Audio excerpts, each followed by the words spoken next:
আসসালামু আলাইকুম, আদাব। প্রিয় বন্ধুগণ, 15 সেপ্টেম্বর থেকে শুরু হচ্ছে গুমের শিকার ব্যক্তিদের তথ্য সংগ্রহ এবং এই তথ্য সংগ্রহ চলবে 30 সেপ্টেম্বর পর্যন্ত এবং এই কাজটি করছে গুমের ঘটনা তদন্তে গঠিত সরকার কর্তৃক কমিশন এবং এই কমিশন একটি গণবিজ্ঞপ্তি জারি করেছে এবং এই গণবিজ্ঞপ্তিতে বলা হয়েছে যে 2010 সালের 1 জানুয়ারি থেকে গত 15 আগস্ট পর্যন্ত দেশের আইন শৃঙ্খলা প্রয়োগকারী সংস্থার কোনো সদস্য দ্বারা গুম হওয়া ব্যক্তিদের সন্ধানে সরকার এই কমিশন গঠন করেছে। যারা এই সময়ের মধ্যে গুম হয়েছে তাদের তথ্য সংগ্রহ করবে এই কমিশন।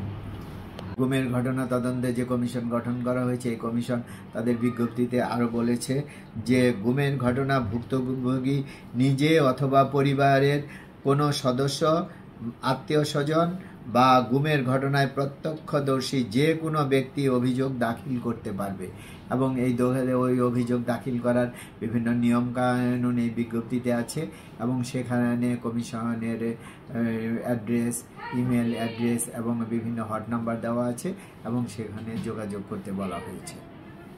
প্রিয় বন্ধুগণ, আমরা চাই আমাদের দেশে গুম এবং বিচার বহির্ভূত হত্যাকাণ্ড সম্পূর্ণরূপে বন্ধ হোক।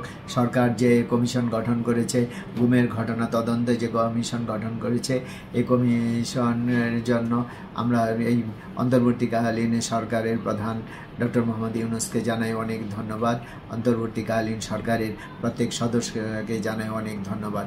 আমরা চাই না যে আমাদের দেশে গুম এবং বিচার বহির্ভূত হত্যাকাণ্ড আরও ঘটুক। আমাদের দেশে অনেক বিচার বহির্ভূত হত্যাকাণ্ড এবং গুম এসব ঘটেছে, আমরা খালি পত্রপত্রিকায় দেখেছি এবং খুব একটা যে নিউজ এসেছে বিভিন্ন টিভি চ্যানেলে, মিডিয়াতে, তাও না, এবং আবার যা এসেছে তাও আবার খুব কম না।